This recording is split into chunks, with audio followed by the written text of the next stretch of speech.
Pay close attention. What you're about to see is Bible prophecy being fulfilled.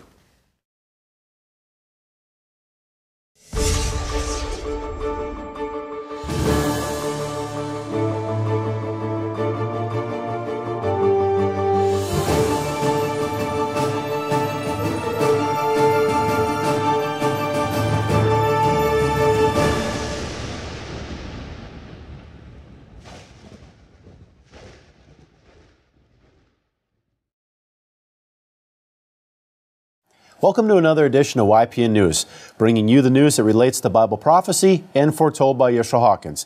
Now, today in the news, ISIS, and more ISIS. President Obama is planning to send ground troops to Iraq. We also have an interview with a Russian scholar on the Ukraine Civil War and a graduation speech from Vice President Joe Biden. But first, we turn our attention to two viruses that continue to spread. Now, the Ebola outbreak continues to reach new milestones. The World Health Organization reported 4,033 deaths now from the virus in the West African nations of Sierra Leone, Guinea, Liberia, and Nigeria. And now one death in the United States. Thomas Eric Duncan died in Dallas, Texas. Now, new documents raise more questions on how the Dallas hospital treated Duncan and why it initially sent him home. Interesting. Now, Duncan's family released his medical records to the Associated Press. They revealed he had a 103-degree temperature, flagged with an exclamation point. The records also show he felt dizzy, had a headache, and abdominal pain so severe he rated them an 8 out of 10. That's how bad it was. Well, despite the symptoms, Duncan had even told a nurse he'd come from West Africa, but was still sent home, reportedly with antibiotics and Tylenol. Wow. Now, at a congressional hearing in Dallas, Congressman Michael Burgess of Texas questioned Toby Merlin of the Centers for Disease Control and Prevention as to whether U.S. hospitals are ready. Now, at the same time, Texas health officials acknowledged delays in the quarantine of exposed family members and the decontamination of the apartment they shared with Duncan. But those officials say that they are following strict guidelines now for handling Duncan's remains. No. Chief Medical Correspondent for CBS News, Dr. John LaPook. Question is, if these apparent mistakes at the hospital suggest that we're not as safe as we would like to think, of course, he replied to that question. You always want patient care, that is, to be perfect, but what keeps communities safe is the public health response to an illness like this. So, there were some initial mistakes, he said. There was some delay in cleaning out the apartment, moving people out, but after that, it was all by the book. And in fact, within 48 hours, contacts were all traced down by the CDC. Now, Dr. LaPook continued, the entire nation is certainly on a heightened state of alert, and you just hope it doesn't turn into panic. And there is certainly a great deal more of awareness than there was before this case in Dallas. I bet it is. Well, as we reported last week, the enterovirus has been making children sick all over America. A month ago, cases were reported in 12 states, but now it's in 46 states, and there have been a total of 691 cases, including the death of a 4-year-old New Jersey boy, Eli Waller. Now, in a CBS interview, Andy Waller, Eli's father, said his son didn't have a cold or fever or any signs of the illness. He said, I put him to bed about 7 o'clock. I kissed him on the forehead, gave him a big hug, gave him his night-night. I told him, Eli, let's have a great day tomorrow. And he just said, I will, Daddy, I will. And the next morning, he was no longer with us. Oh, very sad. During the night, Eli stopped breathing. He became the first child in New Jersey to die from enterovirus D68. And doctors, they don't know why there have been more outbreaks this year than ever. In fact, EVD68 or enterovirus D68 appears like a fast-moving cold with a runny nose and cough. Usually, there's no fever. And while most people recover quickly, some have experienced paralysis and muscle weakness. Well, on the ongoing situation, or the sickness, as it were, between the nations in dealing with Russia, Ukraine, the United States, we turn it over to our correspondent, Larry McGee.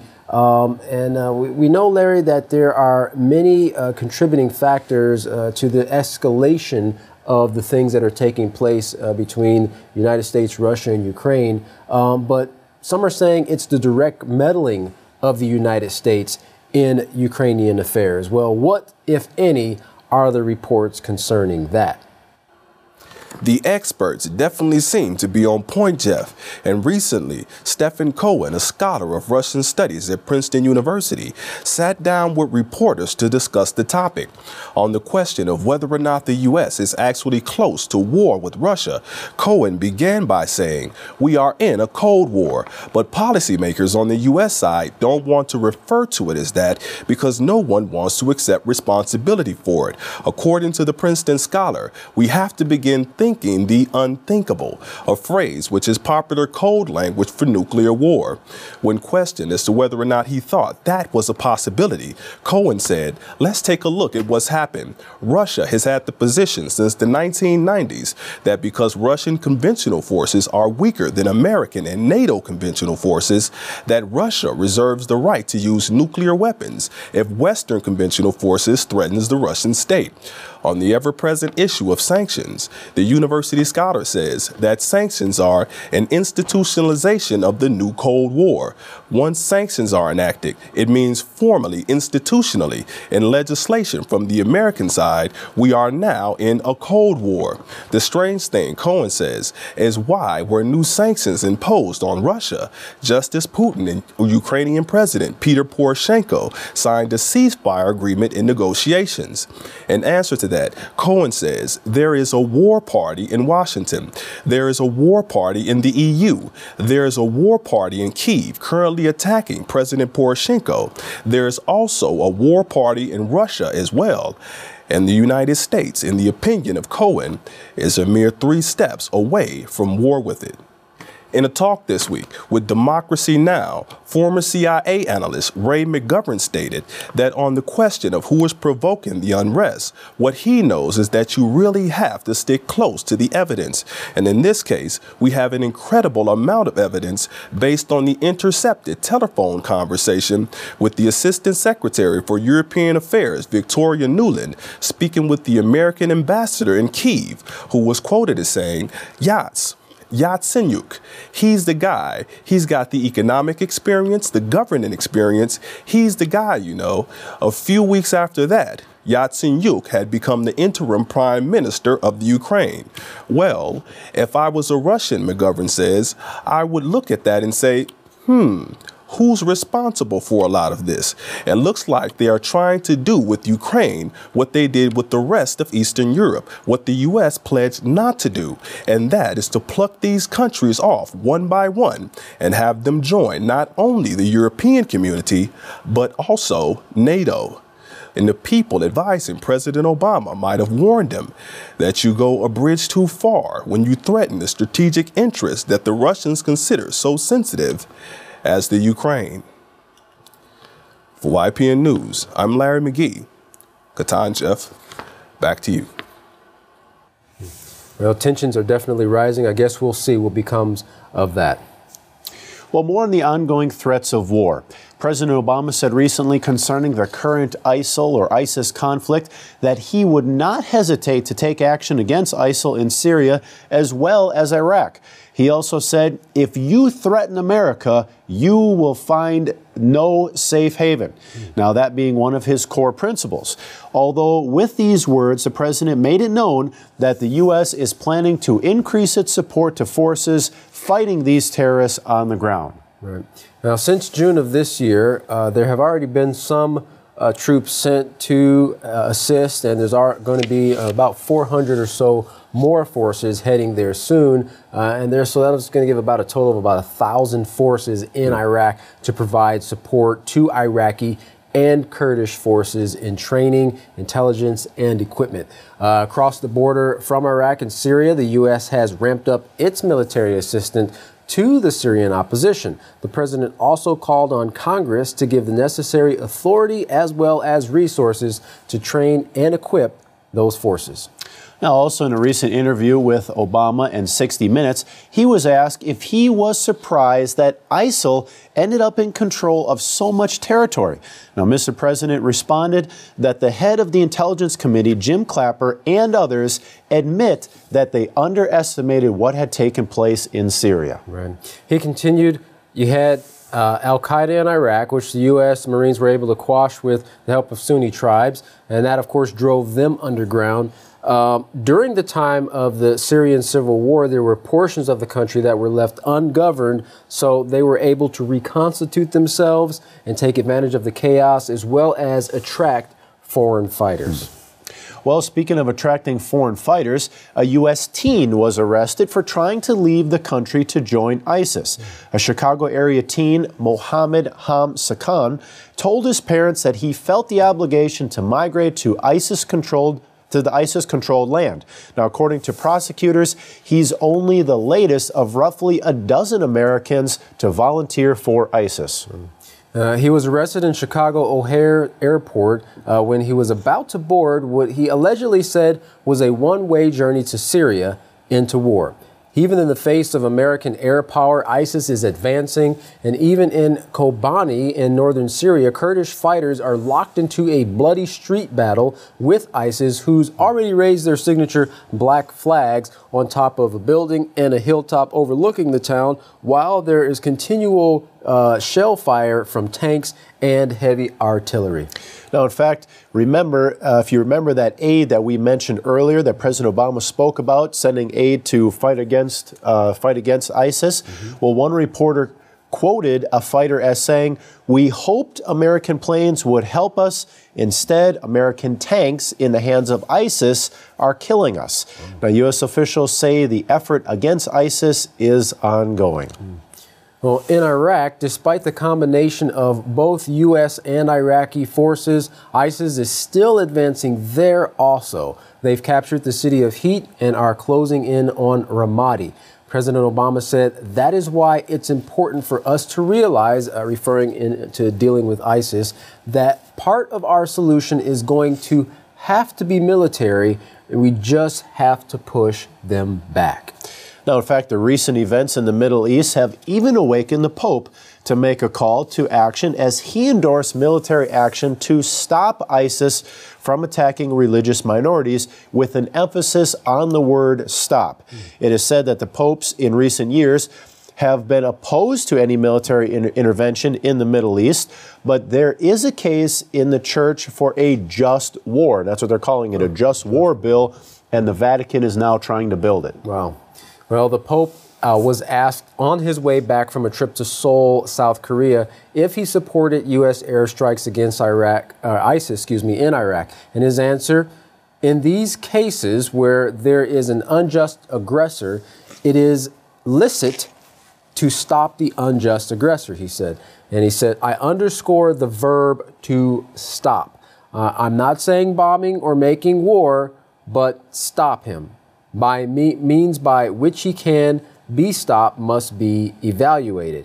Stopping the unjust aggressor is licit, end quote. Right, and if you remember, Katan, YPN's Larry McGee gave a report on that, and basically, by the way it's worded, it looks like it's up to the nations on how they define stop, and any options are on the table. Well, who is he to judge? Who are they to say what's right or what's wrong? Well, Vice President Joe Biden calls the newest graduates of an Air Force Academy strategic thinkers as well as warriors and the future of the New World Order. Let's listen to Vice President Joe Biden's speech. It allows us to refocus our intelligence and military assets and resources to other parts of the world where they are needed, where we face new challenges. This is the world you are graduating into. This is what I want to talk about today with you for a few minutes. I believe we, and particularly you, your class, has an incredible window of opportunity to lead in shaping a new world order for the 21st century in a way consistent with American interest and the common interest. Interesting encouragement there for the graduates. Well, we'll definitely get them off to an interesting start. Well, a new video that's being released by ISIS called Flames of War is warning the U.S. that fighters are waiting in Iraq if President Obama sends troops there. In this promotional video, you can see a lot of bombings, even showing some injured American troops. Now, what we're going to do is show you just a short clip of this video, and there are also captions in the video saying that fighting has just begun. Take a look.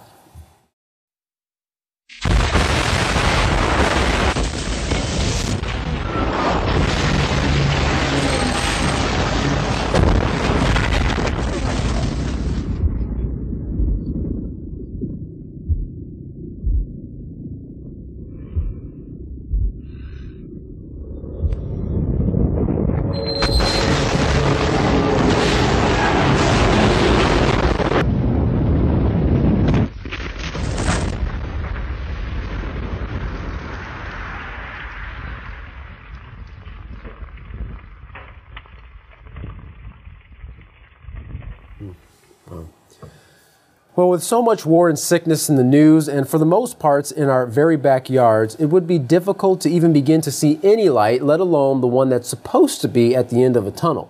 Well, mankind has been doing it the hard way for thousands of years now, and man still has not brought true peace or health. Don't you think it's time for us to look to another source? Well, Yisrael Hawkins in the House of Yahweh has been teaching the very way from the inspired Holy Scriptures that is guaranteed to bring peace, joy, health, and abundant living to all who will listen and apply these beautiful laws of life. Yes, rules, guidelines that govern positive, healthy human interactions. Interactions which bring no harm whatsoever to people, plants, animals, or the environment. Now, you can find out how you can answer this peace call by contacting the House of Yahweh and requesting your free copy of the Prophetic Word magazine and the monthly newsletter. Get out a pen and paper and take down the following information on just how you can do that. Now, to contact the House of Yahweh, you can write them at The House of Yahweh, P.O. Box 2498, Abilene, Texas 79604. You can call them at 1-800-613-9494. Visit them on any of their websites, www.yahweh.com, www.yisraelhawkins.com, or www.yahwehsbranch.com. You can also email them at info@yahweh.com. And for all calls outside the United States, please call the number on your screen. Stay tuned. Up next, Yisrael Hawkins. From all of us here at YPN News, I'm Katan Alexander. And I'm Jeffrey Heimerman. Thank you for watching.